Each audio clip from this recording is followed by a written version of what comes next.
More than three-quarters of Atlantic Canada's small businesses are calling on the provincial government to greenlight private retailers, such as convenience stores, gas stations, and grocery stores, to sell alcoholic beverages. A new report from the Canadian Federation of Independent Business outlines the potential benefits for businesses and producers if there is a move to expand private options. The study suggests that it would not be a radical change, but rather one that would be the region in line with the rest of Canada. I'm now joined by our contributor, David Clement, with the Consumer Choice Centre to break this down. So, David, I want to start with what your take on the CFIB's push is here. Yeah, I mean, it's long overdue. It's long overdue because Atlantic Canada still has that one-stop shop monopoly controlled by the province. It would be a huge net benefit in terms of democratizing profits because you then get to pass the profit opportunity for alcohol on to convenience stores, gas stations, things like that. It also obviously increases consumer access and consumer choice because you can get your gas and go in and pick up a six-pack rather than have to make multiple trips to pick up various products. The devil would ultimately be in the details in terms of how they do it, but it would be, I think, a very beneficial push for the province to actually look at, especially considering that other provinces like Ontario or Alberta have already done this and done it successfully. And what about revenue? I mean, if the provinces shift away from having provincial stores sell alcohol, would they lose out on revenue? So this is one of the most common myths that is always perpetuated whenever we have a conversation about alcohol modernization. The answer to that is no.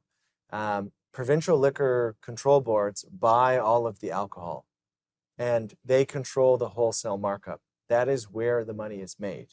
And so, in fact, having fewer provincially owned retail outlets actually saves taxpayer money because the province isn't on the hook for all of the infrastructure, the building, the rent, the labor, etc. All of that has been shifted to the private sector, so the taxpayer doesn't bear that burden anymore. And so any provincial liquor board can operate this policy as revenue neutral or even revenue positive. It's just a policy choice. All they have to do is tinker with the wholesale markup, and then they make the same amount of money regardless of where the alcohol is actually sold. So you don't have to have provincially run and operated retail stores in order to generate the same amount of revenue. And you get the cost savings of not having the burden of labor, building costs, etc. You get to offload that to the private sector where the taxpayer doesn't ultimately make up that expense. And what about the increased public health risk associated with increased alcohol access? Yeah, I mean, we've seen this. This is always very often parroted by the public sector unions who have skin in the game. So the biggest opposition to this would be the public sector unions who staff the provincially owned retail stores.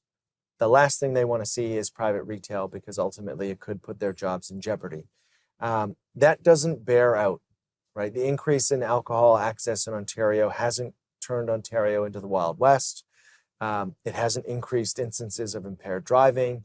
We actually know this historically because Alberta went this route decades ago, and we didn't see that increase. We also know this from Quebec, where until recently, until Ontario made its change, they had the highest alcohol retail density in the country, more stores than pretty much all of Canada combined, because Quebec has long sold beer and wine in dépanneurs or corner stores. And we didn't see some drastic increase in impaired driving or alcoholism or abuse as a result.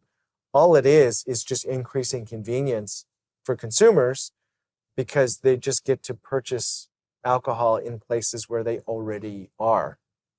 Grocery store is a perfect example. You don't have to make a second trip. If you wanted to pick up a bottle of wine, you can get your groceries, you can get dinner for that night, pick up a bottle of wine. You don't have to make the separate trip to the retailer. And also, depending on how they structure the hours, you can also get better access in terms of hours. So gas stations depending on when they're allowed to sell, if they relax those rules, it's far more convenient. You could have somebody, let's say, getting off a night shift at 7, 8 in the morning and pick up their beer while they get gas. There's nothing wrong with that. It doesn't mean that they're taking that beer to drink and drive or drink in the car, do something irresponsible. And so the hours of these private retailers are often much better than the provincial outlets. And that's a huge, excuse me, net benefit as well.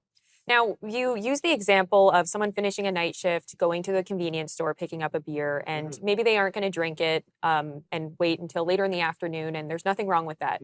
Do you not think that a preventative measure should be put in place in case that it does start to become a problem? I mean, you did mention that we haven't seen any sort of issue, but by having it more accessible, the concern is you never know. Yeah, I mean, that would just be an overly precautious way of approaching it. And I would argue to critics who make that argument, we already trust these retailers to sell very dangerous products. Right. And they've established that they can be trusted. And so the same rules would apply. You can't sell to somebody who's visibly intoxicated. You can't sell to somebody who's underage. We already know that these retailers do that because they sell all sorts of other things, gambling, tobacco, etc. And generally speaking, this is what really irritates me in this debate, is when the provinces do secret shopper tests, because they regularly do that to make sure that the entities that are selling age-restricted goods are living up to the standard. The private retailers outperform the public retailers. So they actually have a higher rate of IDing than the retailer owned by the province. And a lot of people would be like, well, why is that? That doesn't make any sense. But it makes sense because they have skin in the game. If a retail worker at a public monopoly doesn't ID, they may get reprimanded, a slap on the wrist, etc. Nothing really happens. The store doesn't close. If a private retailer is caught selling age-restricted goods to minors, they can lose their license and ability to sell that product entirely. So they actually are encouraged, because the penalties are there, to ID in a much more strict manner. And so based on those incentives, it's actually better from a public health perspective in terms of not serving people who are intoxicated and not selling to minors, because the risks for a retailer are just so large that it's not worth being relaxed about it, which is, in my own experience, in Ontario, now that it's been legal, I don't get ID'd at an LCBO. I have been ID'd at a gas station. As much as I like to think I might be a young 35-year-old, I don't think I look like I'm in the range of 19 years old. But the private retailers are still IDing because they don't want to bear the risk that they're going to get it wrong and get caught. And that's a good thing. That I think accounts for some of the concerns about whether or not the private businesses can be trusted to sell this stuff.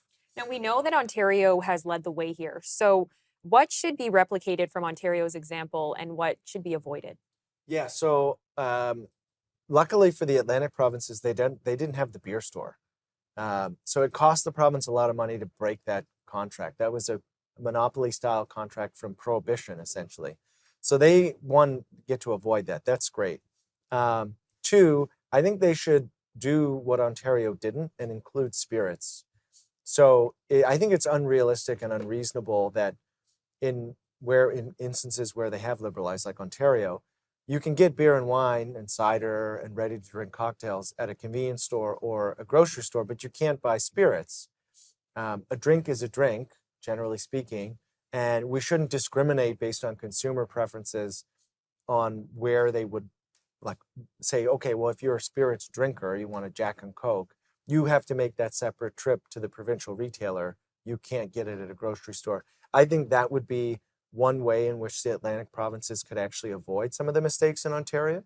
It'd be a big win for consumer choice, and also just treating adults like adults, which is uncomfortably, the paternalism is baked into the system right now, unfortunately. Well, David, thank you for breaking that down for us. No problem.